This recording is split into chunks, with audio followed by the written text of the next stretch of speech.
Hello everyone, how are you? I hope you all are fit and fine and your studies are going well.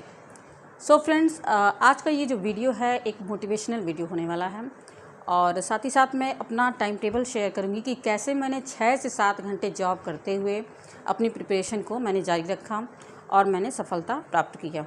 Okay, I hope मेरे इस video से किसी न किसी को थोड़ा भी अगर लाभ मिलता है तो मेरे लिए खुशी की बात है। ओके, तो चलिए स्टार्ट करते हैं। जैसा कि मैंने अपने पहले वीडियो में बताया है कि मैं एक प्राइवेट टीचर का जॉब करती थी और साथ ही साथ मेरे ऊपर घर की भी जिम्मेदारियां थी। ठीक है, तो इस वीडियो को बनाने का मेरा मकसद यही है कि आप लोग को ये बताना कि यदि मैं कर सकती हूँ 6 से 7 घंटे का जॉब करते हुए और साथ ही साथ पारिवारिक जिम्मेदारी संभालते हुए प्रिपरेशन करके इस लेवल के प्रिपरेशन कर सकती हूँ जिससे कि मेरा सिलेक्शन हो जाए, तो आप बिल्कुल कर सकते हैं। काफ़ी सारे लोग ऐसे होंगे जिनको केवल पढ़ना ही होगा और काफ़ी सारे लोग ऐसे भी होंगे जिनके ऊपर कुछ ना कुछ जिम्मेदारियां होंगी। ठीक है, तो बस एक मोटिवेशन के तौर पर इसे ले सकते हैं कि मैं जॉब करते हुए, वो भी आसान जॉब नहीं था मेरे लिए, और अब बाकी चीज़ें जो हैं मैं अभी आज के वीडियो में बात करने वाली हूँ। तो जैसा कि इसमें आज के वीडियो में मैं आपको बताऊँगी टाइम टेबल और टाइम मैनेजमेंट। कई लोगों ने कमेंट किया था चैनल पे कि मैम अपना टाइम टेबल बताइए कि किस टाइम आप पढ़ाई करती थी, कैसे अपने टाइम को आप यूटिलाइज़ करती थी। ठीक है, आई होप इस वीडियो से काफ़ी लोगों को मदद मिलेगा।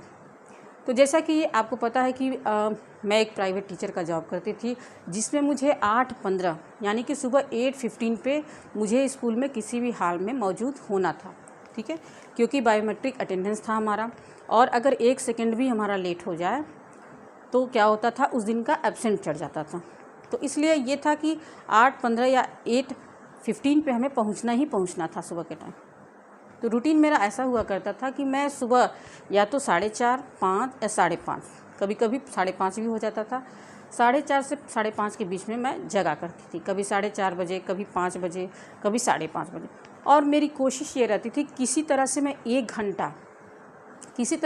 घंटा सुबह निकाल लूँ क्योंकि सुबह का जो समय रहता है काफ़ी शांत माहौल रहता है, दिमाग फ्रेश रहता है, और उस समय हम जो पढ़ाई करते हैं, बाद के टाइम का जो पढ़ाई होता है, अगर हम 2 घंटे में करते हैं तो सुबह का पढ़ाई होता है उसे हम 1 घंटे में ही कवर कर सकते हैं।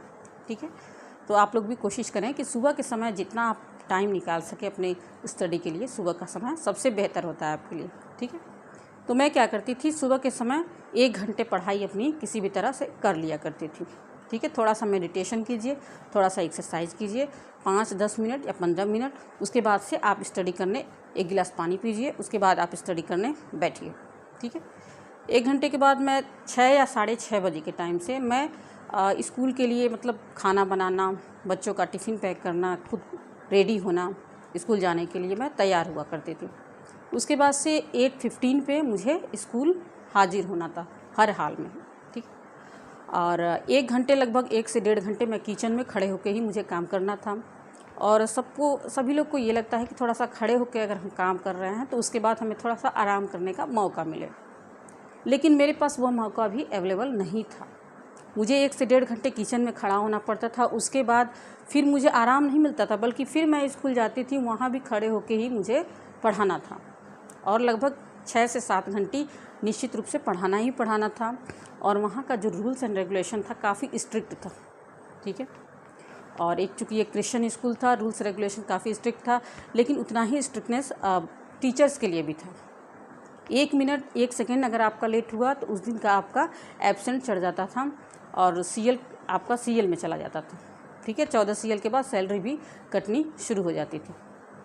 तो एक तो ये भी चिंता सताए रहता था, कितना भी कोशिश कीजिए, कभी कभार बाल बच्चे हैं, घर परिवार सबको लेके चलना है, तो कभी कभार 1 मिनट, 2 मिनट, 5 मिनट लेट हो ही जाता था, हम कितना भी कोशिश कर लेते थे।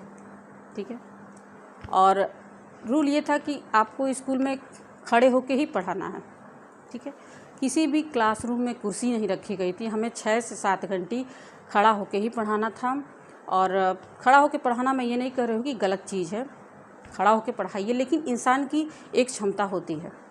मुझे सबसे ख़राब चीज़ यही लगता था कि टीचर को एक मशीन की तरह वहाँ पे यूज़ किया जाता था कि अगर हम आपको सैलरी दे रहे हैं तो आपको हम जिस तरह से चाहें उस तरह से काम करवा सकते हैं। यही चीज़ मुझे सबसे बेकार लगता था।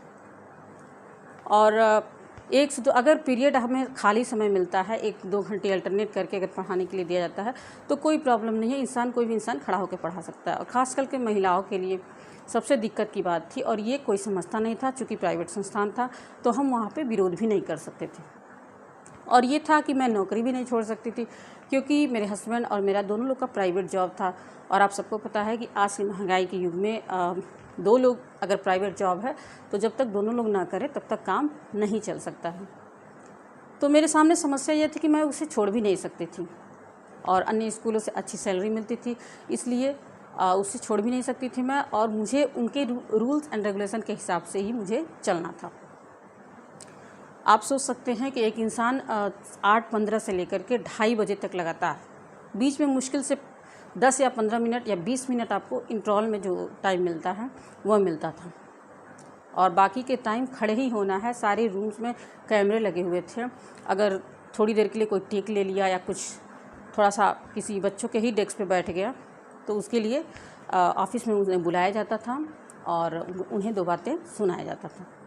तो ऐसा रूल्स रेगुलेशन था और उसमें मैंने काम किया है, और बस यही होता था कि किस तरह से मैं वहाँ से निकलूँ।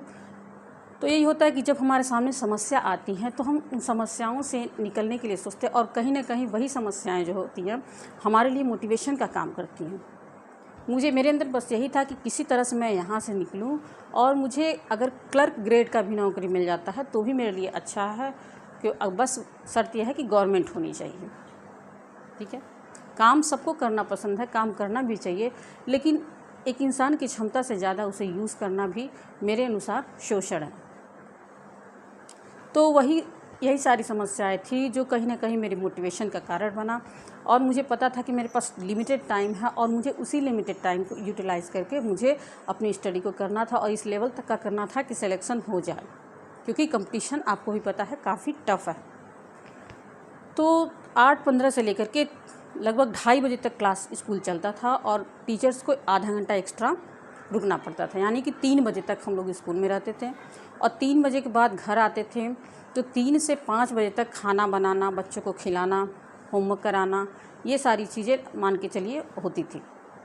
उसके बाद 5 बजे के बाद मैं बच्चों को या तो सुला देती थी, या तो अगर नहीं सोते थे तो टीवी चला दिया, ठीक है, या फिर मोबाइल दे दिया, कार्टून चला करके बच्चे अपना बिजी हो जाते थे ताकि मुझे डिस्टर्ब ना करें।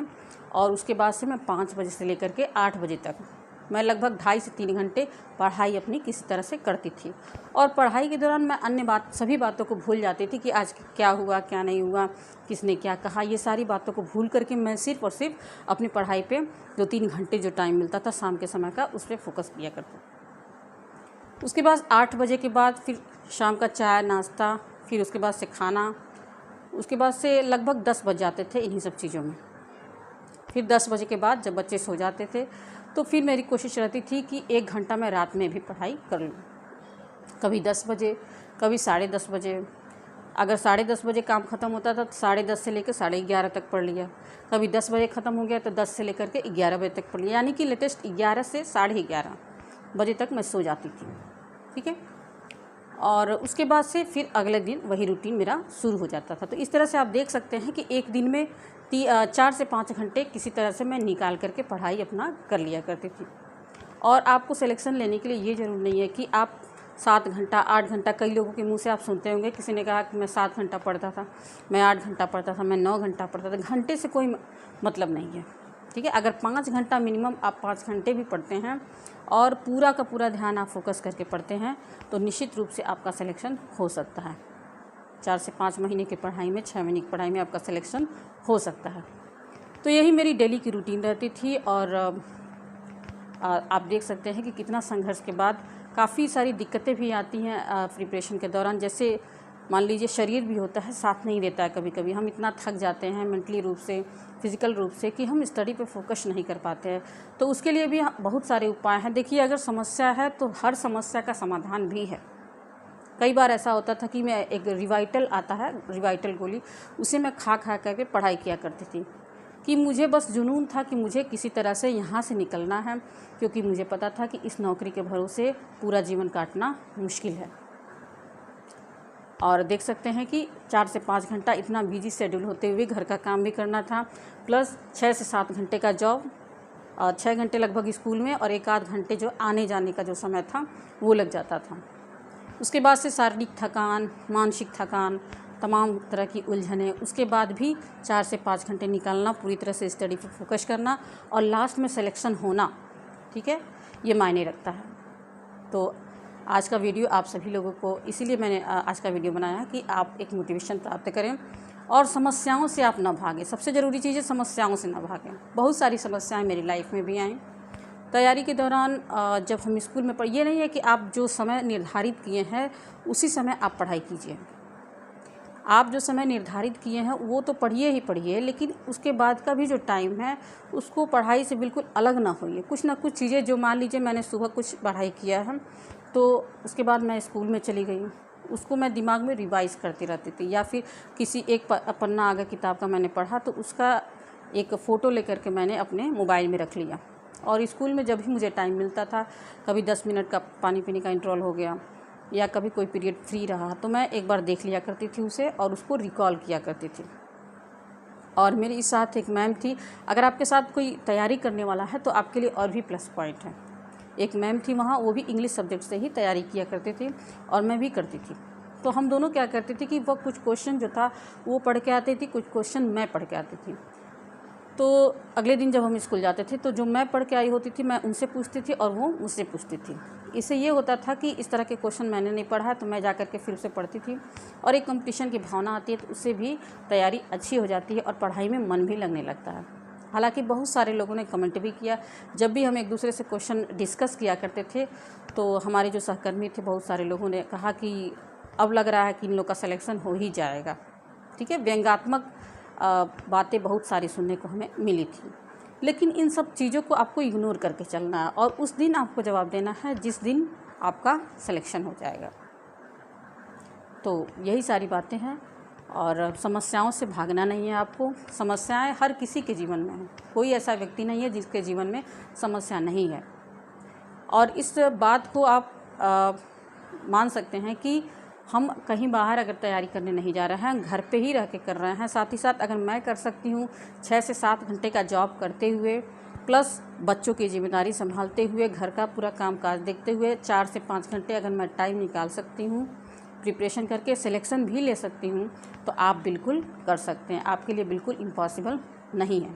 और समस्याएं जो भी आपके पास हैं, अपनी समस्याओं को अपनी ताकत बनाइए, क्योंकि समस्याएं ही हमें जुनून देती हैं, पढ़ने के लिए प्रेरित करती हैं। जिम्मेदारियां और समस्याएं, यही दो चीज़ें हैं जो हमें प्रेरित करती हैं, हमें आगे बढ़ना है और हमें किसी भी हाल पे अपने आप को प्रूव करके दिखाना है। एक ऐसा व्यक्ति जिसको सारी सुविधाएं दे दी जाए, सारी चीज़ें दे दी जाएँ, लेकिन उसके पास कोई समस्या ही नहीं है, तो शायद वह उतनी जुनून से, उतने उत्साह से वो पढ़ाई नहीं कर पाएगा।